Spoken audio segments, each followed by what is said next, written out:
ఈ రోజుల్లో home accessories కానీ షాపింగ్ కోసం అని చెప్పి అలాగే ఫుడ్ కోసం అని సెపరేట్గా మనం షాపింగ్ చేస్తున్నాం. దీనివల్ల మన టైం అంతా వేస్ట్ అయిపోతుంది కదా. మీ టైం అండ్ ఎనర్జీని సేవ్ చేయడానికి వచ్చేసింది వాల్యూ జోన్ హైపర్ మార్ట్. ఇక్కడ ఫ్యాషన్, ఫుడ్, ఫన్ అన్నీ ఒకే చోట దొరుకుతాయి. 365 days ఆఫర్లు. ఇక లేట్ ఎందుకు, షాపింగ్ చేసేయండి. ఈ కార్యక్రమాన్ని సమర్పిస్తున్న వారు వాల్యూ జోన్ హైపర్ మార్ట్. నమస్కారం, వెల్కమ్ టు సుమన్ టీవీ. నేను గీతాంజలి. ప్రస్తుతం మనతో పాటు లలితా పరివార్ సంఘం వ్యవస్థాపకురాలు, లలితా అమ్మవారి ఉపాసకురాలు అరుణా పేరి అమ్మగారు ఉన్నారండి. రాయ్పూర్ నుంచి మన కోసం వచ్చారు. అమ్మగారి గురించి ఇంకొక మాట చెప్పాలి. ఆన్లైన్లో ఉచితంగా విష్ణు సహస్రనామం, లలితా సహస్రనామం, అలాగే సౌందర్య లహరి, ఖడ్గమాల, ఇంకా నేను చెప్పటం ఒకటే నాకు రావట్లేదు కానీ ఎన్ని నేర్పిస్తున్నారో ఇవన్నీ కూడా ఉచితంగా మన ఇంట్లో కూర్చుని నేర్చుకోవచ్చండి. మనకి ఆసక్తి ఉండి భక్తి ఉంటే గనక ఖచ్చితంగా ఆ దైవం మార్గం చూపిస్తారంటారు కదా. అమ్మగారి రూపంలో మనకు ఆ మార్గం చూపించారు. ప్రస్తుతం అమ్మగారు నాతో పాటు ఉన్నారు. చాలా మంది సందేహాలు అడిగారు. శ్రీచక్రం అసలు ఇంట్లో పెట్టుకోవచ్చా, ఎటువంటి నియమాలు పాటించాలి, అలాగే లలిత పారాయణ చేయడానికి ఒక విధానం అంటూ ఉందా, ఏం నియమాలు ఉన్నాయని ఇలా రకరకాలుగా అడిగారండి. ఆ ప్రశ్నలన్నిటికీ సమాధానం ఈ వీడియో ద్వారా మీకు లభిస్తుంది. అమ్మగారితో మాట్లాడదాం. అమ్మ నమస్కారం. శ్రీమాత్రే నమః. అమ్మ ఎలా ఉన్నారమ్మా? బాగున్నాను తల్లి. చాలా సంతోషం మీరు రావడం అనేది నిజంగా అదృష్టంగా భావిస్తున్నాము. యాత్రలు, ప్రయాణాలతో బిజీగా ఉన్నారు కదా. అవునమ్మా, బాగా చాలా బాగా జరుగుతున్నాయి. అమ్మవారు చేయిస్తోంది, చేస్తున్నాము. చాలా సంతోషం. ఎప్పుడు మిమ్మల్ని తలుచుకున్న అమ్మ ఆ భావన వస్తుంది నాకు. చాలా సంతోషం. మాట్లాడాలనిపిస్తుంది రోజు, కానీ ఎవరి పనుల్లో వాళ్ళు బిజీగా ఉంటారు. అయినా మీరు కొంత సమయం ఇస్తారు నాకు మాట్లాడడానికి, ఉదయం పూట కదా. అవును. అయితే అమ్మ చాలా ప్రశ్నలు అడిగారు. శ్రీచక్రం అసలు ఇంట్లో పెట్టుకోవచ్చా, పెట్టుకుంటే ఏమైనా నియమాలు పాటించాలా, పెడితే ఎంత పరిమాణంలో ఉన్న శ్రీచక్రాన్ని పెట్టుకోవాలి, ఎలాంటిది అని చెప్పి అడుగుతూ ఉన్నారు. మీరు అసలు మా సందేహాలన్నిటికీ నివృత్తి చేయండి. మా శ్రీచక్రము అంటే అమ్మవారి యొక్క కొలువైన స్థానం. శ్రీచక్ర నివాసిని అంటాం కదా, అమ్మవారు శ్రీచక్రంలో ఉంటుంది. శ్రీచక్రంలో అమ్మవారు తన పరివార దేవతలు, శక్తులు అందరితోటి కూడా శ్రీచక్రంలో ఉంటుంది. అందుకే ఆ శ్రీచక్రానికి అంత విశిష్టత. అమ్మవారు తన దేవతలు అందరితోటి కూడా శ్రీచక్రంలో కొలువై ఉంటుంది. బిందు రూపంలో పైన శివశక్తి రూపంలో ఉంటుంది. ఆ చుట్టూ మొత్తం ఆ శ్రీచక్రం అంతా కూడా 9 ఆవరణలు ఉంటాయి. 9 ఆవరణలోనూ కూడా వేరు వేరు ప్లేసెస్లో అందరి దేవతలు, శక్తి దేవతలు అందరూ కొలువై ఉంటారు. ఆ శ్రీచక్రం కనుక ఒక్కసారి మనము దాన్ని అర్థం చేసుకుని దాన్ని కొలిస్తే మనం మిగిలిన పూజలు కూడా చేయకపోయినా పర్వాలేదు. అంత పవర్, అంత ఎనర్జీ, అంత పవర్ మనకు ఆ శ్రీచక్ర పూజలో కనిపిస్తుంది. మీరు అడిగారు కదా శ్రీచక్రం ఇంట్లో ఉంచుకోవచ్చునా? ఇంట్లో పెట్టుకోవచ్చమ్మా? తప్పకుండా పెట్టుకోవచ్చమ్మా. శ్రీచక్రం అంటే మనం అమ్మ. శ్రీచక్ర నివాసిని అంటే ఎవరు? లలిత అమ్మవారు.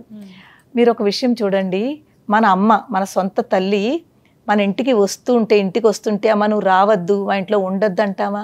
అసలు అనం కదా. అలాగే అమ్మవారు మన శ్రీచక్రం మన ఇంట్లో తెచ్చుకుని, ఎవరైనా గిఫ్ట్ ఇచ్చినా, మనం కొనుక్కున్నా అమ్మవారిని మనం ఇంటికి తెచ్చుకుని మన ఇంట్లో తప్పకుండా మన పూజా మందిరంలో పెట్టుకోవచ్చును. మన అమ్మకి మనం ఎంత రెస్పెక్ట్, ఎంత భక్తి ఇస్తామో అంతే భక్తి మనం ఆ శ్రీచక్రానికి, ఆ లలిత అమ్మవారికి ఇవ్వాలి. పూజా మందిరంలో పెట్టుకోవచ్చమ్మా? పూజా మందిరంలో నేను గమనించానమ్మా, బీరువాలో పెడుతూ ఉంటారు.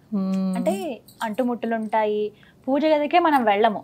అంటే అందరికీ విశాలమైన ఇల్లులు ఉండవు. వంటగది పక్కనే చిన్న దేవుడు గూడు ఉంటుంది. గదిలాగా ఉండేటువంటి అందరికీ కుదరదు, ఎంత పెద్ద ఇల్లు ఉన్నా కూడా. మరి అప్పుడు కొంచెం కష్టం కదా అని చెప్పి, అసలే చాలా శక్తివంతము, మనం అలా ఇష్టం వచ్చినట్టుగా మనం భావించకూడదని చెప్పి బీరువాలో పెట్టేస్తూ ఉంటారు. అసలు అలా చేయొచ్చా, అలా ఉంచొచ్చా? చూడండమ్మా, ఇక్కడ శ్రీచక్రము అంటే మనము ఇంత ఒక బటన వేలంత శ్రీచక్రము చాలా మంచిగా దొరుకుతాయమ్మా.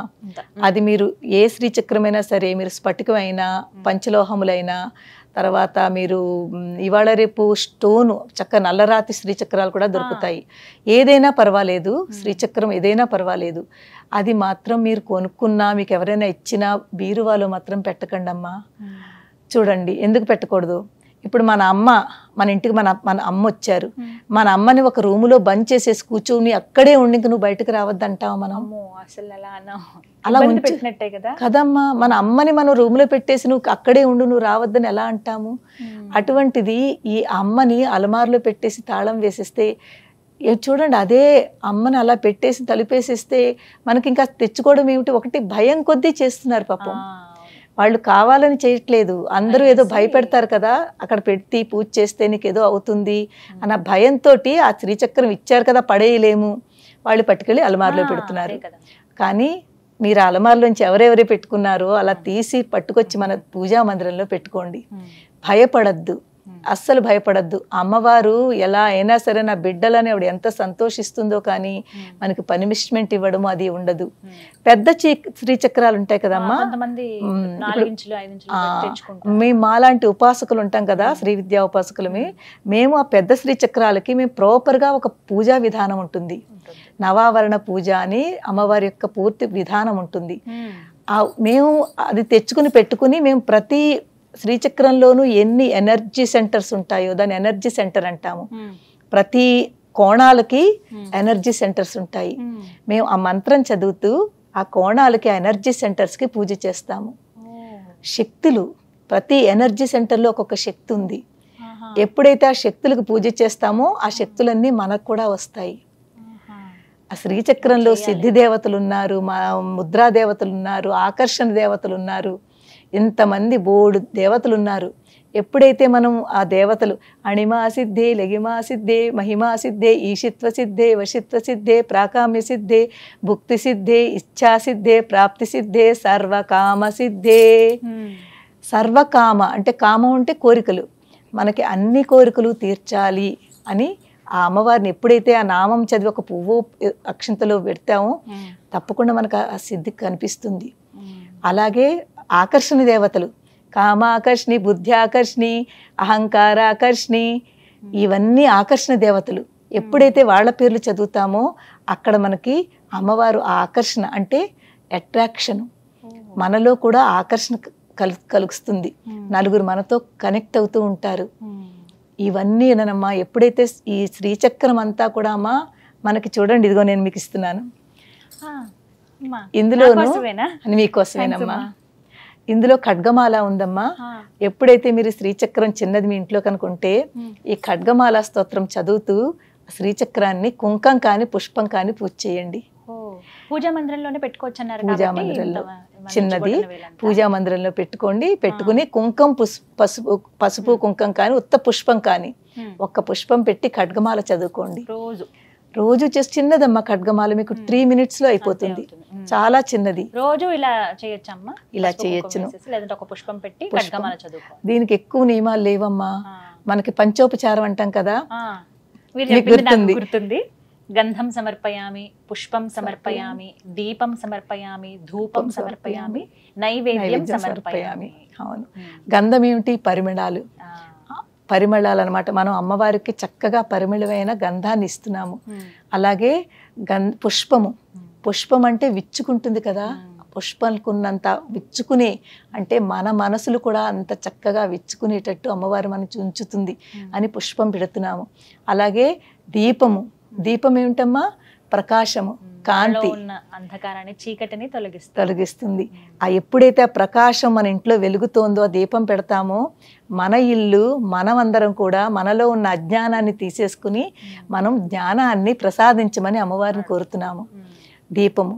ధూపము, ధూపం ఏంటి? పొగ వస్తుంది కదా, మనలో బోల్డంత బ్లాకేజెస్ నెగిటివిటీతో మనం ఎంతో నింపేసుకున్నాము. ఎప్పుడైతే అమ్మవారికి ధూపం సమర్పయామి మనకంత క్లారిటీ వస్తుంది. అలాగే నైవేద్యము, నైవేద్యం కూడా పర్టికులర్ గా ఇదే ఉండాలి, అదే పెట్టాలి. రోజు కుదరదని అంటారు చాలా మంది. రోజు ఏం పెట్టాలో, రోజు పరవాణాలు పాయసాలు కుదరదు కదండి అంటూ ఉంటారు. ఏమీ అక్కర్లేదమ్మా. డ్రై ఫ్రూట్స్ ఉంటాయి ఎప్పుడప్పుడు ఇంట్లో. కనీసం ఒక పాలు, పంచదార, బెల్లం ఉంటుంది కదా, ఏమి ఉండకపోయినా పాలు అందరిళ్లలో ఉంటుంది. పాలతో బట్టుగా ఇంత బెల్లం ముక్క వేయండి, అదే నైవేద్యం పెట్టండి. అందరి దేవుళ్ళు ఉన్నట్టుగానే వేరే ఏం అక్కర్లేదు. అందరి దేవుళ్ళకి మనం ఏదైతే నైవేద్యం చూపిస్తున్నామో ఈ అమ్మవారికి కూడా అదే. దానికి నియమాలు ఏమీ లేదు. నియమం ఒకటే పెట్టుకోవాలి, మన మనసు భక్తితోటి, ఎంత భక్తితో చేస్తున్నామా అన్నదే ముఖ్యం.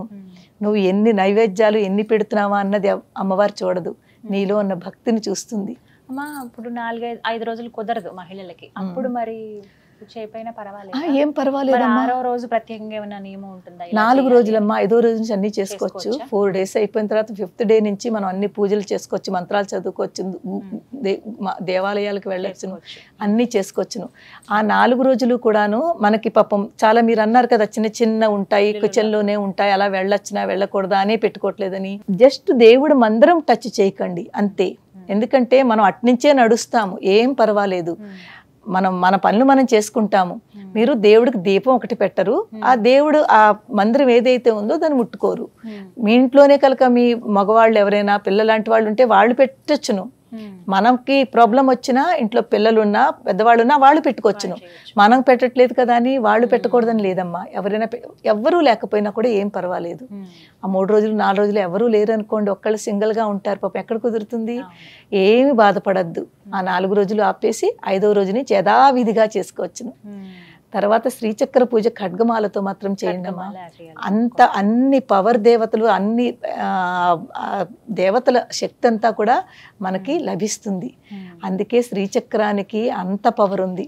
శ్రీచక్రంలో అందరు దేవతలు ఉంటారు కాబట్టి ఒక్క శ్రీచక్రాన్ని పూజ చేస్తే మనలో కూడా, మన ఇంట్లోనూ మన ఒంట్లోనూ అన్ని చోట్ల ఆ శక్తి మనకి కలుగుతుంది. ఇంత పరిమాణమే అన్నారు. ఇంత చిన్నదైతే అందరూ చేయొచ్చమ్మా. ప్రతి వాళ్ళు కూడా శ్రీచక్రం ఉంచుకోవచ్చమ్మా. అందరూ ఉంచుకోవాలి, అది అమ్మమ్మ, అందరూ ఉంచుకోవాలి. పెద్ద సైజ్ పెరుగుతుంది అన్నప్పుడు మాత్రం కొంచెం నియమం అంటే పూజ చెయ్యాలి. దానికి నామాలు ఉంటాయి, మంత్రాలు ఉంటాయి, అది నేర్చుకునేది వచ్చును అంటే చెయ్యొచ్చును.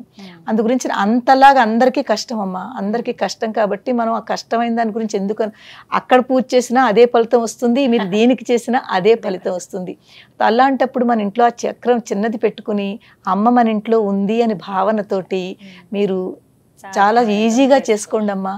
అందరూ చేసుకోండి, ఎవ్వరికి ఏ ప్రాబ్లం ఉండదు. ఒక మాట్లాడతానమ్మా, మాంసాహారం గురిస్తూ ఉంటారు. ఇప్పుడు ఉదయం పూజ చేసుకున్నారు, మధ్యాహ్నానికి తింటారు, మళ్ళీ సాయంత్రం పూజ చేయొచ్చా? అది కొంత, ఎందుకంటే ఇంట్లో వండుతూ ఉంటాము, అప్పుడేమన్నా ఇబ్బంది కలుగుతుంది? చూడండి అమ్మ, ఇక్కడ మనం భోజనము పూజ రెండుని వేరువేరుగానే ఉంచుకుంటే మంచిది. ఎందుకంటే చూడండి, మనం అందరినీ కూడా మీరు ఇది తినద్దు, ఇలా తింటే ఇది చెయ్యొద్దు అని మనం ఆ రిస్ట్రిక్షన్స్ పెట్టకూడదమ్మా. వాళ్ళ భోజనం వాళ్ళకి ఏదైతే తింటున్నారో అది అలా చేసుకోనండి. కానీ కొన్నిసార్లు ఉంటాయని చూడండి, దీక్ష తీసుకుంటాం, సంకల్పం అంటాము. నవరాత్రులు వస్తుంది, 9 రోజులు మేము తినము అనుకుంటాము. ఎప్పుడైతే సంకల్పము దీక్ష తీసుకుంటారో ఆ టైంలో తీసుకోకండి. అలాగే ఉత్తప్పుడు కొన్ని మంచి రోజులు వస్తూ ఉంటాయి, శుక్రవారం అనో పౌర్ణమని, ఇలాంటప్పుడు అమ్మా ఇవాళ నేను పూజ చేసుకుంటాను, నేను చక్కగా సాత్వికంగా ఉంటాను అని అనుకుంటారు చాలా మంది. ఆ రోజుని చేయకండి.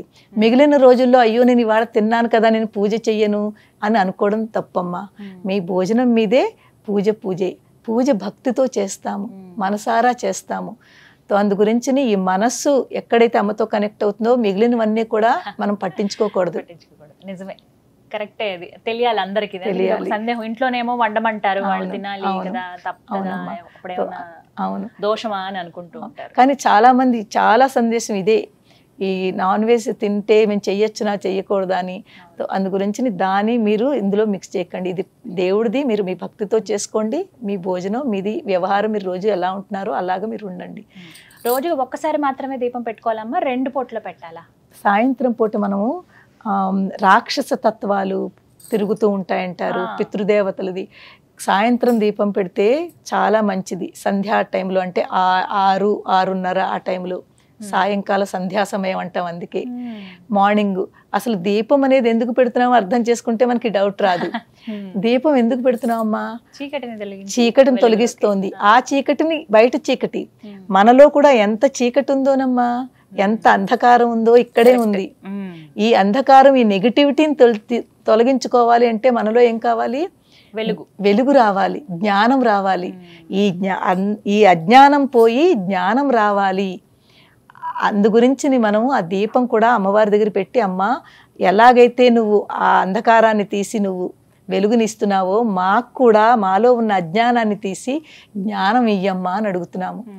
దాని గురించి మనము పొద్దుట సాయంత్రం పెట్టుకుంటే చాలా మంచిదమ్మా. ఒకవేళ సాయంత్రం ఆఫీసులు ఉంటాయి, పాపం కుదరదు రావడానికి, ఏం బాధపడద్దు. కుదరకపోతే ఏం బాధపడద్దు, కనీసం ఒక పూటైనా పెట్టండి. నేను అందరికీ చెప్పేది ఏంటంటే, ఈ అందరూ ఒక్కసారైనా మార్నింగ్ టైంలోనే దీపం మాత్రం పెట్టండి అమ్మా. మిగిలిన పూజకి టైం లేకపోయినా పర్వాలేదు, ఒక దీపం వెలిగించి 2 కిస్మిస్లు, ఇంత పాలు, లేకపోతే ఒక పండు అక్కడ అమ్మవారికి నైవేద్యం పెట్టి ఒక నమస్కారం చేసుకుని మీరు బయలుదేరండి. అమ్మ ఒక సందేహం, శ్రీచక్రం పూజ చేసుకోవచ్చు అన్నారు, మందిరంలోనే పెట్టుకుని రోజు తలకి స్నానం చేయాలా పూజ చేసేవాళ్ళు? అమ్మ తలకి స్నానం స్త్రీలకి నిషేధం. అయ్యో అదేంటమ్మా, అందరు చేస్తారు. అవును, అదే కదా తెలుసుకో, అందరికి తెలుసో తెలియకో నాకు తెలీదు, అందరూ తలస్నానాన్ని దానికి చాలా ఇంపార్టెన్స్ ఇస్తారు, కానీ మన స్త్రీలకి తలస్నానం నిషేధం అమ్మా. ఓన్లీ మనకి మెయిన్ డేస్ ఏదో ఉంటాయి, అకేషన్స్ ఉంటాయి, లేకపోతే శుక్రవారం అను పండగలు వచ్చినప్పుడు అప్పుడు తప్ప మిగిలిన రోజుల్లో తలస్నానం చేయకూడదు. ఇది కొత్త విషయమే నిజంగా, ఎందుకంటే పూజ అన్నామంటే ఫస్ట్ చేసేదే తలకి స్నానం. ఏ రోజు ఇప్పుడు నియమం పెట్టుకుంటాం, మంగళవారం చేయాలి, గురువారం రోజు చేయాలి, శనివారం చేయాలని, శుక్రవారం ఎలాగో చేస్తాం, చేయకూడదమ్మా? లేదమ్మా, తలస్నానం అస్సలు మన స్త్రీలు చేయకూడదు. పసుపు రాసుకుని శుభ్రంగా మామూలు స్నానం చేయండి, పసుపు రాసుకుని స్నానం చేసాం అదే ముఖ్యం, కానీ హెడ్ బాత్ మాత్రం చేయకూడదమ్మా. ఎందుకంటే స్త్రీ మంగళ స్వరూపిణి. మనకి తలస్నానం అనేది తర్వాత ఇలా వచ్చాయి, కానీ పూర్వం స్త్రీలు కూడా రోజు స్నానము తలంతా చెయ్యాలి. అప్పుడైతే ఇంకా అసలు ఇలాంటివన్నీ ఉండేవి కాదు. అప్పుడు నొయ్యిలు, నూతుల్లోంచి నీళ్లు తోడుకోవడాలు, మడి ఆచారాలు అవన్నీ ఉండేది. ఆ రోజుల్లో వాళ్ళు కొన్ని వాళ్ళు చాలా బాగా ఫాలో చేసుకొచ్చేవారు, కానీ దాన్ని రాను చేంజ్ అయిపోయింది అంతా కూడా. కానీ ఇక్కడ నేను చెప్పేది ఏంటంటే తలస్నానం మాత్రం మన స్త్రీలకి నిషేధం అమ్మా. అకేషన్స్లో కానీ ప్రతి శుక్రవారం ఒకసారి తల అంటుకుంటామంటాం మనం, మామూలు తలకంట వారానికి ఒకసారి హెడ్ బాత్ చేసుకుంటాం కదా, షాంపూ పెట్టుకుంటాము, అది పర్వాలేదు అంతే. ఇంకా అంతకంట ఎంత ఇలాంటివి అంటే ఇంకా పెద్ద ఏంటంటారు దాన్ని, ఏకాదశులని లేకపోతే అవన్నీ వచ్చినా కూడా స్నానం చేసేస్తారు, తలకి చేస్తారు, కానీ అక్కర్లేదమ్మా. పసుపు రాసుకుని మన స్త్రీలకి తలస్నానం మాత్రం పసుపు రాసుకుని చేయడమే తలస్నానంతో సమానం.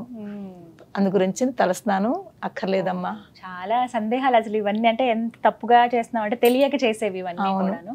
అంటే భయపడాల్సిన అవసరం లేదు, శ్రీచక్రం ఉంటే ఇంట్లో ఉండొచ్చు, చిన్న ఇవన్నీ పాటిస్తూ చేసుకోవచ్చు పండగలప్పుడు. అంటే నార్మల్గా ఎప్పుడు క్లీన్ చేస్తాం కదా, ఇప్పుడు 15 రోజులకు ఒకసారి, నెలకు ఒకసారి మొత్తం అంతా శుభ్రం చేస్తాం కదమ్మా, అప్పుడే శ్రీచక్రాన్ని కూడా తీసి శుభ్రం చేయాలా? మిగిలిన దేవతలతోటి మీరు ఎలా ఏం చేస్తున్నారో అదే దీంతో కూడానమ్మా, ఏం పర్వాలేదు అమ్మా. కొంతమంది ఖడ్గమాల చదువుతూ అభిషేకం చేస్తారు, పాలు కానీ మన నీరుతో కానీ. అప్పుడు మీరు ఎలాగా పాలతోటి నీరుతోటి అప్పుడు ఎలాగా అభిషేకం చేస్తున్నప్పుడు ఎలాగా మీరు చక్కగా లాస్ట్లో నీళ్లతోటి బాగా అభిషేకం చేసిన తర్వాత ఒక గుడ్డ పెట్టి ఒత్తేయాలి. శ్రీచక్రానికి అభిషేకం చేస్తున్నారు అంటే స్నానం చేయిస్తున్నాం మనం. మనకు స్నానం ఎలా చేసుకుంటాము, మంచిగా స్నానం చేసుకుంటాము, స్నానం చేసిన తర్వాత షాంపూ ఏదో వాడతాము, దాని తర్వాత మనం అంతా అయిన తర్వాత టవల్ పెట్టుకుని సేమ్ అమ్మకు కూడా అది అమ్మేనమ్మా, అది అమ్మవారే మా అమ్మకే మనం చేస్తున్నాము, ఆ భావనతో ఉండాలి. అమ్మకి తడిపిన తర్వాత తడిగా ఉంటుంది కదా, చక్కగా ఒక మంచిది ఉతికిన టవల్ అక్కడ పక్కన పెట్టుకుని అమ్మవారికి ఏమీ లేకపోతే నేను ఒకసారి దీంతో ఒత్తేస్తుంటాను, అమ్మవారు చాలా సంతోషిస్తుంది. మనకి ఇది ఎలాగా ఉంటుంది, కొంగుతో ఒకవేళ మర్చిపోతే టవల్ కానీ పెట్టుకోవడం మర్చిపోతే కొంగుతో శుభ్రంగా చక్కగా చేసి ఒక బొట్టు పెట్టండి. మనం బొట్టు పెట్టుకుంటాం కదా, అమ్మవారికి ముందు బొట్టు పెట్టండి, ఆ పైన బొట్టు పెట్టిన తర్వాత అలాగే ఉంచండి, ఒక పుష్పం పెట్టండి, ఇంకేం అక్కర్లేదమ్మా, ఏ నియమాలు లేవమ్మా. మీరు ఇలా చెప్తుంటే ఇంకా అమ్మ దగ్గర అయినట్టే అనిపిస్తుంది.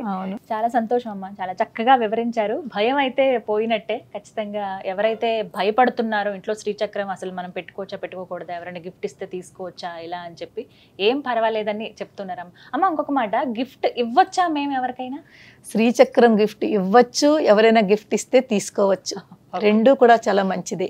మీరు ఇవ్వచ్చును, మీకు ఎవరైనా ఇస్తే తీసుకోవచ్చు. భయపడతారా అమ్మ వాళ్ళతో పాటు వెళ్ళిపోతుందేమో?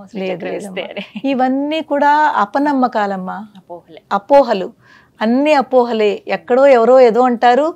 మన మానవుల యొక్క ఆలోచన ఎలా ఉంటుందంటే నెగిటివిటీని గమ్మున పట్టుకుంటాం ఎక్కువగా.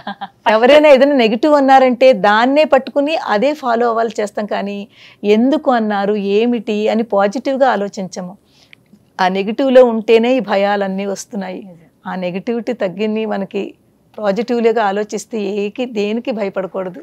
తప్పకుండా అమ్మ, చాలా ఒక ధైర్యాన్ని ఇచ్చారు మాకు, అమ్మాయి చెప్పిందని భావిస్తూ. చాలా సంతోషం మీరు ఇక్కడికి రావటం, మాతో మాట్లాడడం, ఇంతసేపు స్పెండ్ చేయటం అనేది. అమ్మ, మీరు ఉచితంగా క్లాసెస్ చెప్తూ ఉన్నారు, లలితా సహస్రనామం, విష్ణు సహస్రనామం, ఇంకా సౌందర్య లహరి.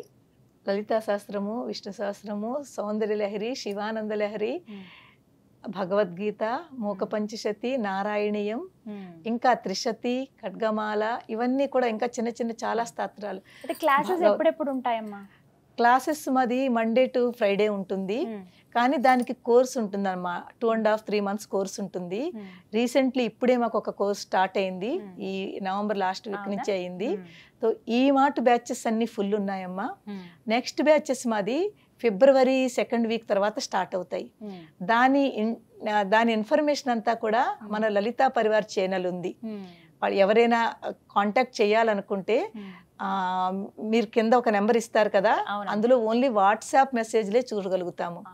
కాల్స్ పికప్ చేయడం చాలా కష్టమవుతుందమ్మా. ఓన్లీ వాట్సాప్ మెసేజ్లు. అలాగే ఇన్ఫర్మేషన్ ఎప్పుడు కొత్త క్లాసెస్ స్టార్ట్ అవుతాయి, ఏ క్లాసెస్ స్టార్ట్ అవుతాయి అన్నది వాళ్ళు లలితా పరివార్ యూట్యూబ్ ఛానల్ని చూసుకుంటూ ఉండాలి. అందులో ఒక చిన్న ఇన్ఫర్మేషన్ వీడియో పెడతాము. పెట్టిన తర్వాత కొన్ని లింక్స్ ఇస్తాము, వాట్సాప్ లింక్ ఇస్తాము. అప్పుడు ఆ వాట్సాప్ లింక్లో జాయిన్ అవ్వాలి. సో అది ఎప్పుడు స్టార్ట్ చేస్తామో దానికి ఒక 10 రోజుల ముందు ఇన్ఫర్మేషన్ వస్తుంది. తప్పకుండా వాళ్ళ information Lalitha Parivar YouTube channel చూసుకుంటూ ఉంటే ఎప్పుడెప్పుడైనా ఇన్ఫర్మేషన్ వస్తూ ఉంటుంది మధ్య మధ్యలో. విన్నారు కదా, ఇప్పటికైతే క్లాసెస్ అనేవి ఫిల్ అయిపోయి అంటున్నారండి. ఫిబ్రవరి నుంచి కనుక మీరు నేర్చుకోవాలనుకుంటే లలితా పరివార్ వారితో ఛానల్ ఉంది, మీరు ఒకసారి ఈ ఛానల్ని చూస్తే కనుక మీకు డీటెయిల్స్ అన్నీ తెలుస్తాయి. అందులో ఎప్పుడు క్లాసెస్ స్టార్ట్ అవుతాయి, ప్రాసెస్ ఏంటి, అసలు ఎలా జాయిన్ అవ్వాలి అనేది చెప్తారు. అయితే అందులో కూడా ఫోన్లు చేస్తున్నారు, అది కొంత ఇబ్బందిగా ఉందంటే ఫోన్ రిసీవ్ చేసుకోలేకపోతున్నాం అంటున్నారు అమ్మగారు. సో మీరు వాట్సాప్ మెసేజ్ చేయండి, మీకు వెంటనే మెసేజ్లో రిప్లై అనేది ఇస్తామని చెప్తున్నారు. అయితే ఇంకొక విషయం ఏంటంటే, ఏదైతే ఛానల్ ఉందో లలితా పరివార్ అని మీరు సబ్స్క్రైబ్ చేసుకుంటే మీకు నోటిఫికేషన్ వస్తుంది. సో దాన్ని బట్టి మీరు నెక్స్ట్ క్లాస్ ఏంటి, ఈ డీటెయిల్స్ అన్నీ తెలుస్తాయి. ఎప్పటికప్పుడు ఏ వీడియోస్ అప్లోడ్ చేస్తున్నారు, అమ్మగారు ఏం మాట్లాడుతున్నారు ఏమిటనేవి మీరు ఒకసారి ఆ ఛానల్ చూస్తే మీకు క్లియర్ డీటెయిల్స్ తెలుస్తాయండి. దాన్ని బట్టి మీరు ఎప్పుడైనా సరే వాట్సాప్ మెసేజ్ చేయండి, మెసేజ్ ఖచ్చితంగా రిప్లై ఇస్తామని చెప్తున్నారు. నెంబర్ నేను మీకు స్క్రీన్ మీద డిస్ప్లే చేస్తాను. ధన్యవాదాలు. శ్రీమాత్రే నమః అమ్మ.